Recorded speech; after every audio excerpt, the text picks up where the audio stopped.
Welcome to Teachers Talk Money, where a millennial high school teacher and a Gen X elementary teacher get together to talk all things money. From salary scales to saving, investing, and self-care, we're here to help teachers master their money. I'm Christy. And I'm Rachel, and we're so glad you're here.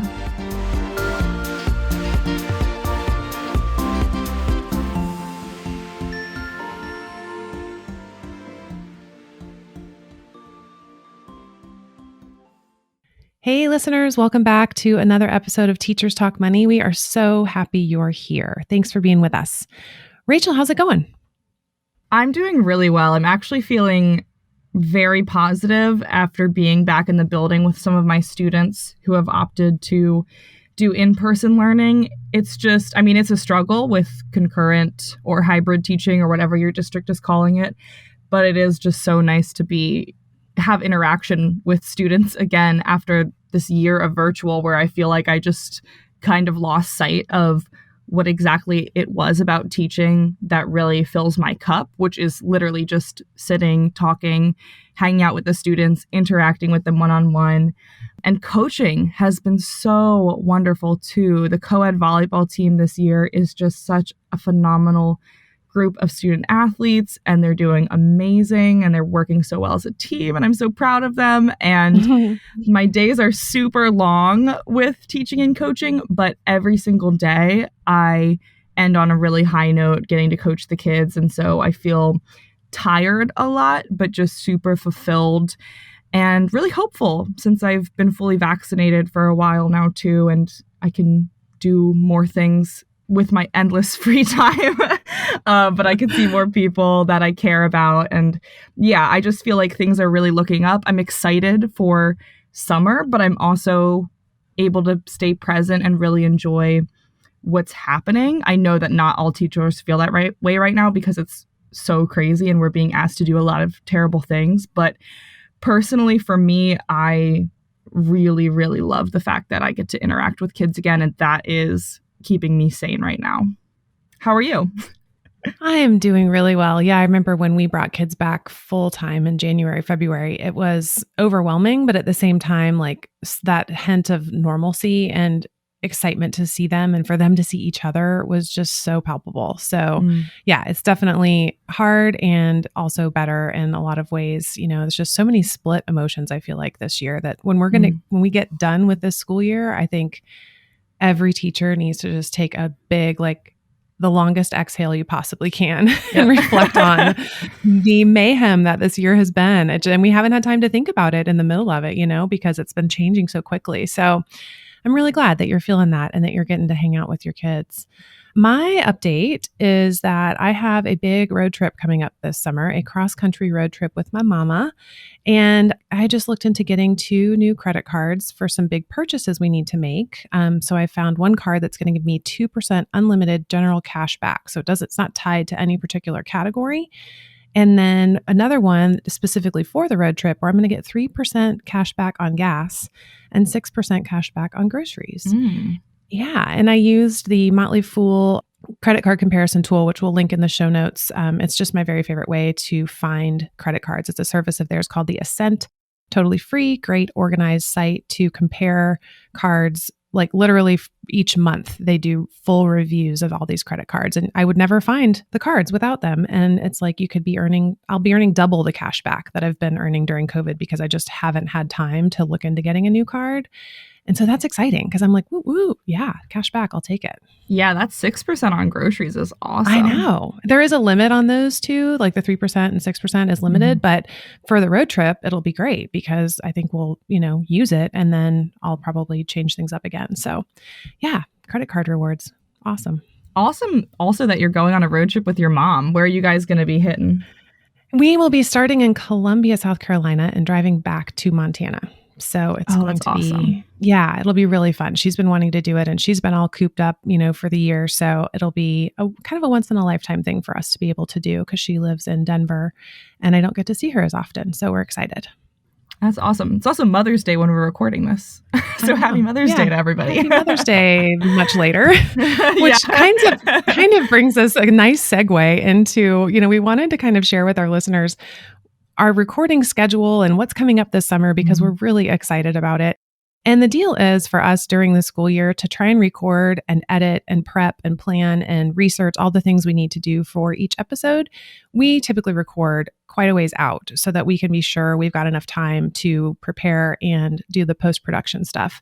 So during the summer, we're excited because we get to release a few more episodes. We want to release a little bit more often during parts of the summer. The episodes might be a little bit longer.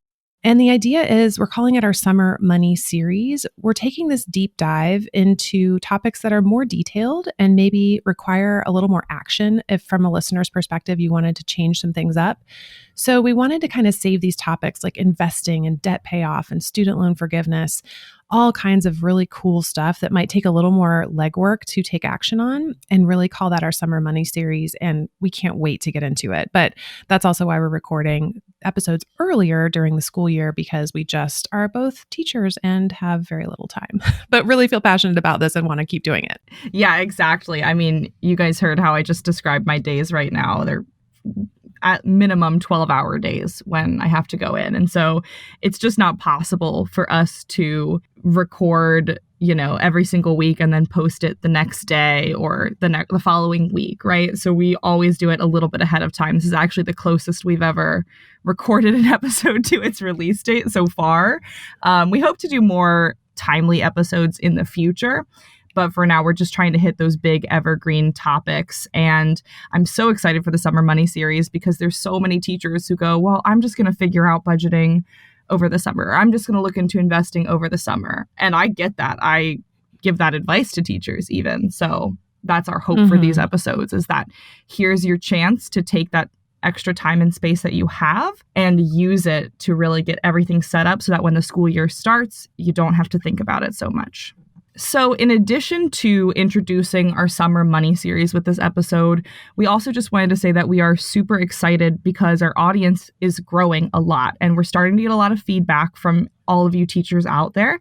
We want this podcast to be a rock solid resource for you. And part of what we wanted to do with this episode was ask for listener questions from you guys. So we got a couple of really great listener questions that we're going to answer in this episode as part of kicking off our Summer Money series. Yeah, and I hope that this really helps people understand that this really is a dialogue and that we really do want your feedback. We want to serve your needs as educators. And, this is kind of opening the door to yes, this is how it works. DM us, leave us a voicemail, email us, get in touch so that we can help you find the information that you specifically need. Because if you need it, I guarantee you another teacher needs it. So the first one comes to us from Ethan, and he said, has your teacher salary been enough for you to live happily and also have enough room to invest a decent amount into a 403B or 457 or both? I absolutely loved this question from Ethan because I think that's so much of what teachers kind of deal with, of is my salary enough to survive? But then also, is my salary enough to really put aside enough that I can reach those bigger goals?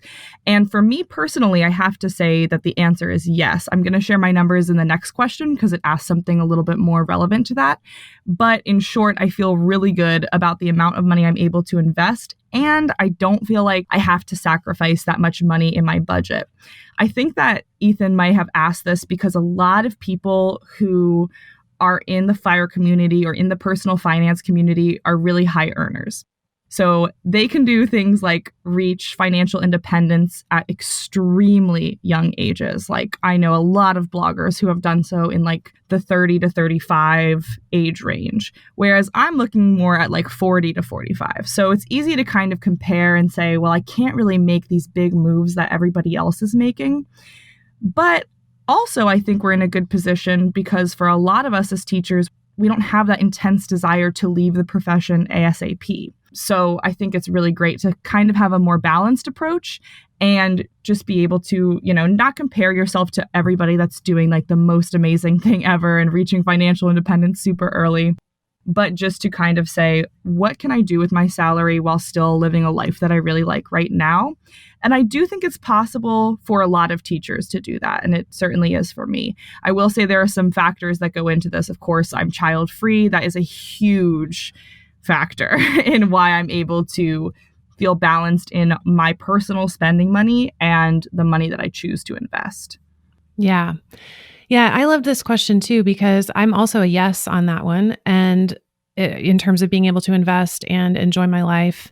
And that includes the massive amount of debt that we've paid off. I mean, $110,000 in student loans and our house. The key for us has been keeping that lifestyle inflation to a minimum, which means as we've made more, we have not increased our cost of living significantly, and we've put that extra earning towards savings instead. And we've done that just by focusing on what really matters to us. And that has made it pretty easy to put money towards the things that do, like retiring early.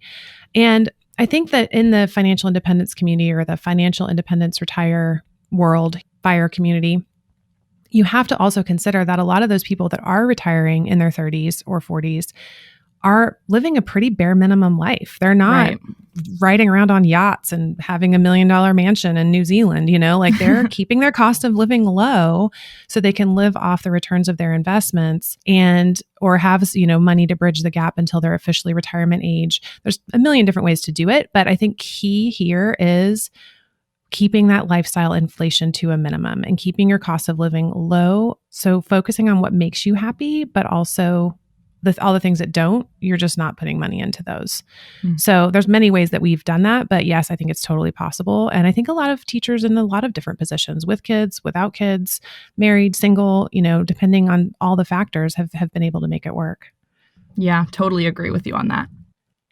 So our next question is, if you're comfortable sharing, what is your net pay and how much of that do you have left for investing? Does a dual income factor into that?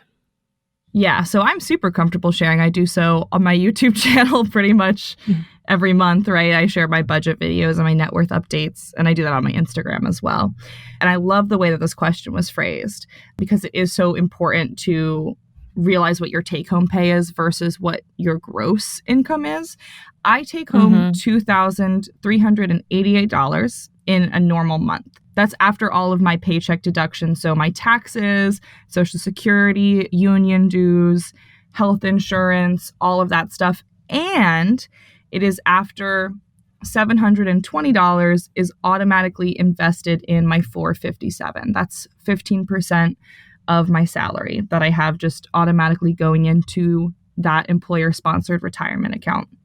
So that first big chunk of investments is automatic. And then I take home a little over $2,000, and that is what I have to cover all my costs of living and to spend.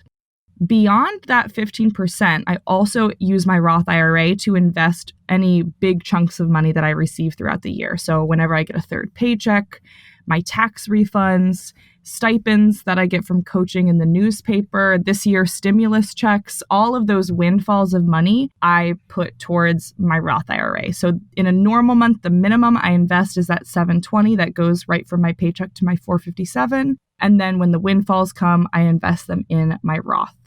And in terms of the dual income portion of that question, it doesn't factor directly into my investing because my partner isn't investing on my behalf or anything like that. But I will say that splitting the rent and utilities of our apartment and splitting the cost of owning our dog and things like that definitely is a help in my finances month to month. Yeah. And I think that is true across the board. Like, right, 2 people paying one bill is better than 1 person paying one bill in terms of affordability. Oh, wait, before we go on, your employer does not match your 457 contributions, correct? No. Okay. Yeah. And mine does not either. And in some places there is a match available. So I just wanted to make that clear that Rachel and I are not getting matching funds for that. My take home pay is $2,367. So actually slightly less than Rachel's. And I've been teaching for 21 years, 22 headed into it. So that is after the money is taken out pre-tax for my Social Security and my pension. But I also max out my HSA, which is $600 a month. And I max out my 457, which is $1,625 a month. And David and I both have long-term care insurance through my employer. which is very controversial. Long-term care insurance is often not a good deal, but because we don't have kids, we thought instead of having life insurance, let's have long-term care insurance because that might be where we need that money. And it was actually a really good policy where I am. I ran the numbers and asked all the questions. So we have that at $128 a month, which I count as part of our retirement plan. Another way that is really so fun to look at this question is to consider your savings rate, which is your total savings amount for the year divided by your total income after taxes. So David and I's savings rate is about 53%, which means we're saving 53% of our income. So dual income and having no children is definitely a factor. And my husband has made more than me for the past 5 years, but that's not a very long time for him to be making more than I'm making. And before that time is when we put ourselves through grad school, paid down that $110,000 and bought our house. So I'd say a ton of our success has come from the habits and the goal setting and the intentionality with our money, in addition to the actual amount we make on paper. Yeah, I love that. And I think it's so interesting that we take home a similar amount. Of course, you're investing more before that take home amount, and you're living, I'm assuming, off of David's salary too, what he takes home. But that is so funny that we're kind of almost at the same place. Yeah, totally. So our next question is, if you built a position of financial strength, aka a big pile of what's referred to as FU money, which is kind of a term in the FIRE community that just means you have enough money that if you need to walk away from work, if your employer is putting you in a really tough situation and you want to just say F you and leave, then you can. So if you've built this position of financial strength, would you feel comfortable stepping away from teaching early, say at age 40, considering the effects on your pension and or your ability to come back from teaching after a multi-year break? I love this question, and I kind of hit on this in a couple of YouTube videos before. So when I calculate my net worth and the amount of money that I need for retirement, I do so in what I consider the most conservative way by only including the contributions I have made to my pension, not including the interest that it earns. And the reason for this is because the contributions are all that I am guaranteed back should I leave teaching or leave my district early.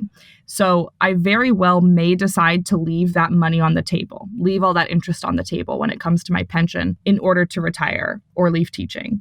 That's an easy trade-off for me because not being dependent on my employer is exactly my goal in terms of financial independence. So there are going to be situations where you might leave that money on the table. But if you're planning conservatively already and you've set yourself up through your other retirement accounts and through just those basic contributions to be able to live off of in retirement, then you don't need to rely on getting the full payout of your pension. Now, all that being said, I may also want to stay in teaching indefinitely, right? This is a long time out for me. We're talking 15, 20 years in the future. So I'm not married to either outcome, but I plan for the scenario where I get the smallest payout, and then anything on top of that, I just consider gravy. Yeah, I love how forward thinking you are. And I love this question that teachers are thinking flexibly and knowing your options, right? That's my mantra. And I did the opposite of that with my career. I have never considered stepping away from teaching. I did think that maybe we would try and have children at one point. And then we decided not to, but that would have been, maybe a time I would have stepped away, but we really didn't even get close enough to get to those details. Mm-hmm. I just have never considered like a career change or leaving teaching before I was eligible for my pension as a viable option. I was making the most between David and I for most of my career. I knew we had a ton of debt that we were paying off. I knew we wanted to buy a house, pension requirements, all of that. And I just did not feel I had the time or money to change careers.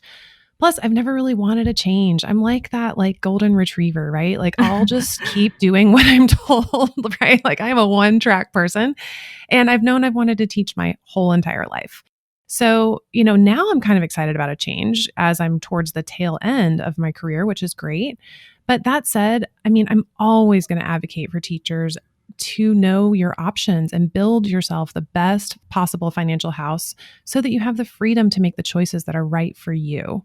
And that's why we're here. And that's why we're having these conversations, is because we want to know, I want everybody to know the doors and levers that are in their lives that they could open, so that you can not ever feel trapped and not ever feel like you can't make a change if that's what you really need to do. But whether it's short-term or long-term or moving, all of those things should be options for us. That's so beautifully put, Christy. We just want to give everybody the maximum amount of options. And then you can always decide based on your preferences and your circumstances, especially because, as we know in the teaching profession, your expectations for your job can change overnight if administration changes or if something comes down from the Board of Education, right? Like, this profession, it does not look the same from year to year to year. In fact, for me, it has always looked vastly different. So it's important to set yourself up for every possible option. Yeah. So our next question comes to us from Sarah V. And she said, can you talk about student teaching side hustles or grants or scholarships? Anything to help get through those months? And Rachel, I am so glad you knew something about this, because I know nothing about it. So take it away.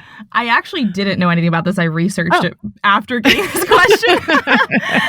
Okay, then thanks for being awesome and researching it. My pleasure, as they say at Chick-fil-A. I love this question because I remember that my student teaching semester was kind of rough. They told us that we were not allowed to have a second job. So I decided to step back from the other part-time positions that I had. Some of them I had to because it just would not have worked in the school day. Like, I couldn't have kept doing it. That being said, a lot of interns worked anyway, like secretly, especially those that were student teaching for a full year. My best friend actually did this. She lived at home, and during her student teaching year, she worked as a swim coach on top of student teaching. And it was fine. Like, she was able to keep her head above water, but I definitely remember her feeling stretched too thin because that intern year can be really, really tough. And like I said, I decided to stop working that semester, and it was definitely a financial hit for me. And I also remember that we had to pay an extra $800 in tuition that semester as a, quote, student teaching fee that no one told us about. Like, this just showed up on my bill, essentially. Ew. So yeah, it was absolutely ridiculous because we already were paying to work for free. Right. Right? Stop. I mean, we were interns, so we were not qualified or anything to be paid yet, but it still is just like, essentially I was teaching and I had to pay $800 extra on top of the tuition I was already paying in order to do that. But I digress. That was just my little rant about that. So I love that Sarah V was asking about these things. There are some grants out there. I can't speak to side hustles too much. That just really depends on like if you are willing to do that, like my best friend did. If you already have something, like she was already a swim coach in the afternoons and weekends, so she was able to fit that into her day. But in terms of grants and scholarships, I was able to find a couple, and I linked information in the show notes. The most popular one I was able to find seemed to be something called the Teach Grant. The requirements are just that after your student teaching, you serve as a full-time teacher for 4 years, and you have to be in a low-income school or educational service agency. It needs to be in what they've designated as a high-need field, right? So there's all these stipulations, just like anything, really, any grant or scholarship. But it seems like a pretty good option. So I put all the information for that and more grants and scholarships I found in the show notes. So they are out there. Just be aware of what those requirements are. And if you do not meet the requirements, like say you teach for 3 years instead of 4, they'll just turn the Teach Grant into a direct unsubsidized loan. So it's not super high risk. You might just take that on as extra debt if you don't fulfill the obligations exactly, but that's okay too. Yeah. And if you do want to know more about side hustles, in our previous episode, episode 7, we did cover a lot of side hustles that are relevant to educators. So go back and listen to that one. And Rachel, thanks so much for looking into those things. I had no concept that there was anything like a grant to help me through student teaching. So that's awesome. Me either. Yeah. I mean, yay for, again, knowing your options. So our next question comes to us from Melissa, and she wanted to know the finer details of a budget. Could you describe how you are distributing your money? And there are lots of frameworks for budgeting, and we'll definitely dive into them in future episodes. So you can look into things like a zero-based budget, cash envelope system. There's lots of iterations of how people dial in their budgets. But to specifically answer your question, Melissa, a good general outline that you'll see a lot is to start with the 50-30-20 rule.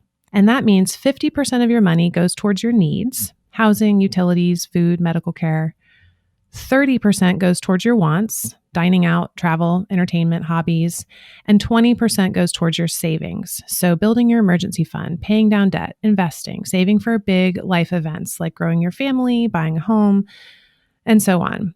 So lots of people suggest flipping the 30 and the 20 and aiming for 30% savings and 20% going to wants or discretionary spending. Because when you do the math, the higher your savings rate is, the sooner you will have more freedom and the more freedom you will have. That said, it's highly dependent on your individual situation and your goals. So don't ever feel like someone else's rule has to fit your life perfectly, and do what works for you. So starting with like looking at your numbers and saying how much is going towards wants, how much is going towards needs, how much is going towards savings, that could really help you kind of get some benchmarks in there.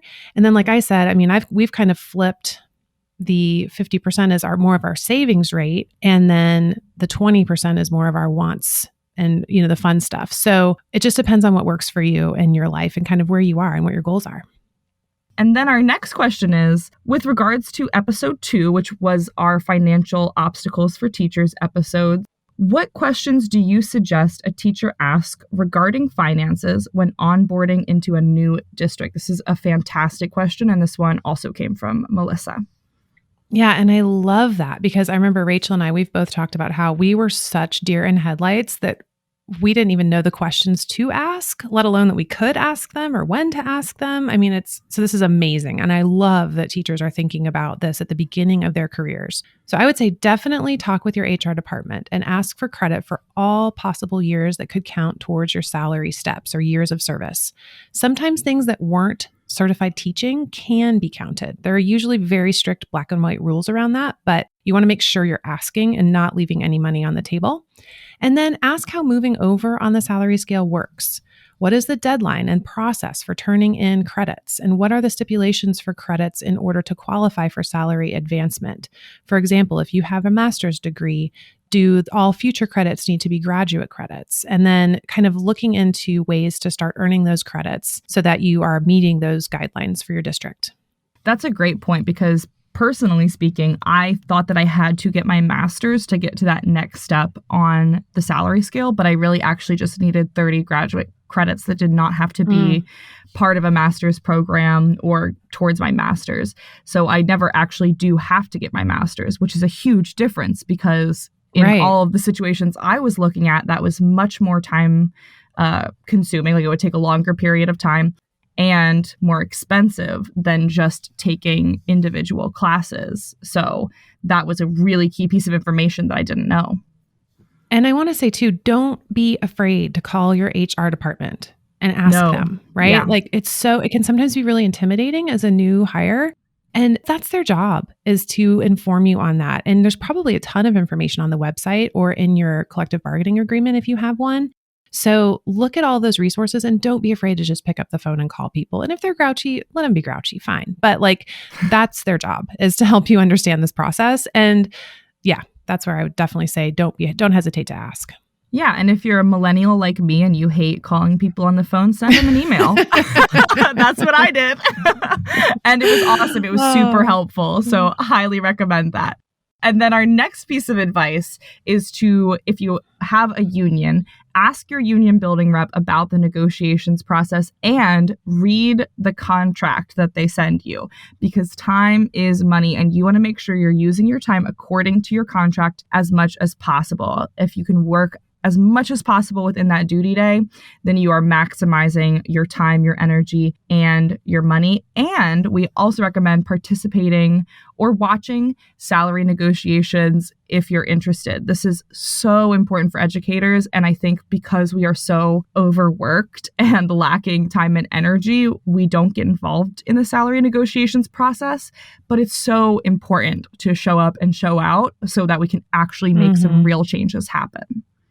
Yeah, I was actually on our negotiations committee for 2 rounds of negotiations, and it was so eye-opening to actually see where the money in the budget is going and go through that process. I have such a great appreciation for the people in our union that show up to that table every time. I personally, it was way too much tension and conflict for me. I could not handle it past a couple of rounds.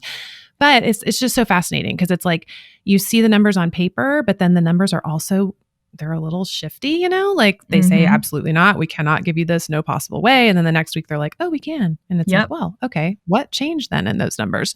Anyway, side note, very fascinating and just good to be informed too, because I think so much of what we run on can be generalities or rumors or, just talk that gets spun. And it's nice to actually see the nuts and bolts and how it happens because it'll help you feel more grounded in where you are with the process. So Rachel and I are both part of teachers' unions. That being said, there are many states, well, maybe not many, but significant states where collective bargaining is illegal. So you cannot be part of a teachers' union in Virginia, South Carolina, North Carolina, Georgia, Alabama, and Texas. So we don't have any experience with that situation as a new teacher, but we know that in those states, those pay structures and policies vary widely, both within the state, like from county to county. Teachers can be paid differently in different amounts for different things. And then obviously between states, there's a huge variation. So from what I understand, in those states, school boards and state and local governments control teacher salaries, and there's no requirement for those governing bodies to come to any agreement with the teachers about their pay. So it sounds like a lot of times governors will run on a platform of, I'll increase teachers' pay 2%. So really, it's out of our hands in that situation. So if that's you, I would say pay attention to your state and local elections and the policies that are moving through the state legislature. Hopefully there's some sort of teacher organized group that has a pipeline of information that you can make a couple phone calls on when the time is coming and stay informed about that. I know in Montana, our legislature really has gone in a very anti-union direction. And we came close to losing some or all of our union benefits this year. And we had to make several moves to protect ourselves and keep our contract locked so that they couldn't open it and dissolve it. So, in my anecdotal queries to my educator Facebook groups I'm in, not having a union does not typically result in better pay and working conditions for educators. So if you're brand new and you're thinking about where to get hired or where to move, definitely look at that. Look at the pay structure and look at the salaries where you're thinking about moving, in addition to cost of living and things like that, because it could be a huge factor in the working conditions you're in. And this is something I think Rachel and I are both really interested in, and we want to learn more about and look into for future episodes. Yeah, so if you're in one of those states and you want to share with us anything, send us an email. We would love to hear from you about that. But whether or not you have a union, make sure you understand all of your benefits. This is our last point about what you want to ask when you're in the onboarding process. Ask if there's employer matching on your pension or your 403B and 457. Who's the vendor for those employer-sponsored retirement plans? What is the fee structure? Do you have to have an advisor? What are your healthcare benefits? We're going to be chatting a lot more about all of these little details in our Summer Money series because we talk about investing in much more depth.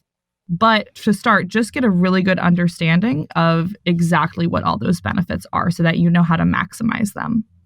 This is where I'm doing cartwheels in the background, like times 10, because I get so excited about this stuff and cannot wait to dig in and get everybody all the details and the questions and the basic information we need to know what questions to ask. So definitely tune in this summer. We're coming. Okay, next question was really a fun one. What are certificates in regards to savings accounts? And Rachel, you had not heard of that term before, yeah? No, I had heard the term CD, but I wasn't 100% sure exactly what it meant. Yeah, well, this is where I'm going to pull my age on you. So a CD or a certificate of deposit is a type of savings account with a fixed interest rate. And it's usually a compounding interest rate, and it's usually way higher than a regular savings account. So you might open a CD with like $6,000, and it might be in that CD for 14 months, and it'll earn 3.2% compounded over that 14 months. So it's a way to keep that money sort of out of reach for you, because if you break that CD, you'll lose all that interest. And sometimes there are fees on top of it that you could really pay for breaking the CD or opening up the CD. So I've used CDs a lot in the past, both personally for my emergency fund and also just, like my grandfather gave me a CD when I was a kid for $1,000 or something along those lines. But a few years ago, the interest rate on my CD that I had was way higher than any online savings account I could find, anything. And I put our emergency fund in it because I was like, well, if I do need my emergency fund, then I can just lose that interest. I'm not losing any of my principal. And again, we've talked about before, like emergencies are not that common and maybe I can make it through this 14-month period. And we did, and we earned $800 on it. It was awesome. But now with interest rates as low as they are, a CD is not worth your time.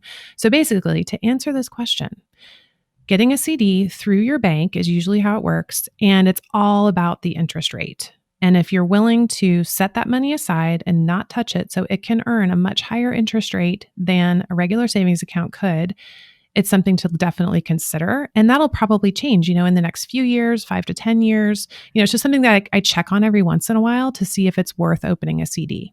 And sometimes it is, and sometimes it isn't.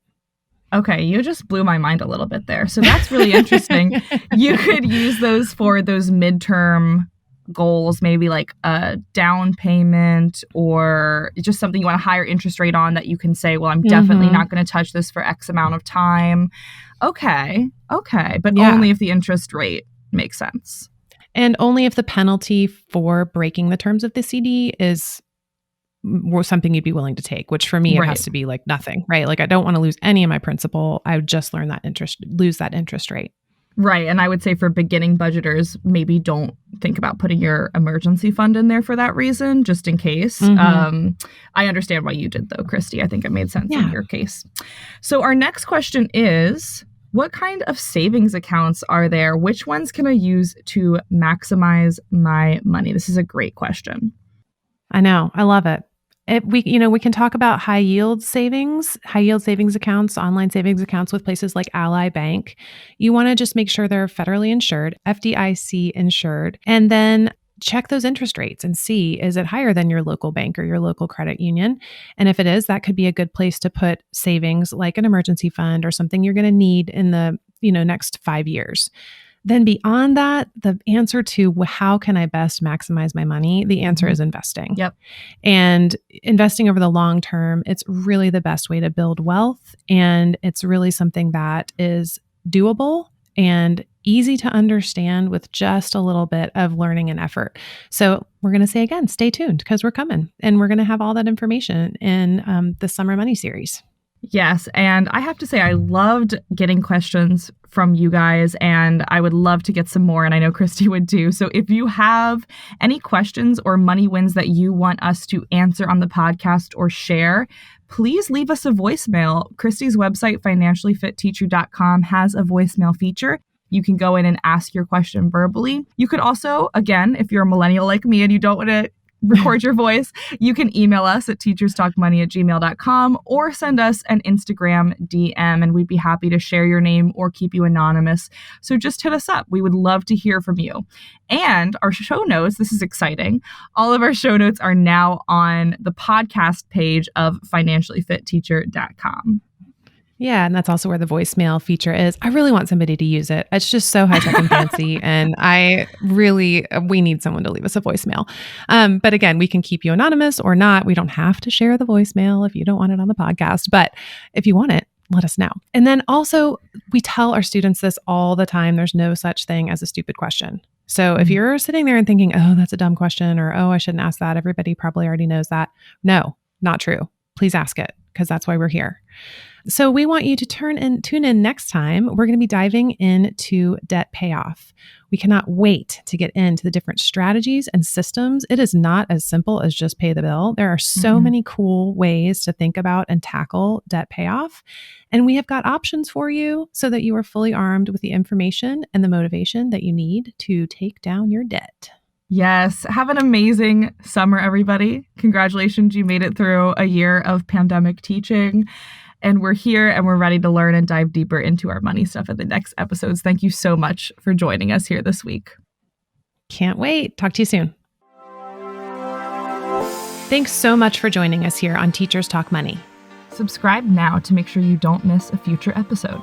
Leave us a review of this podcast. It helps more teachers find us.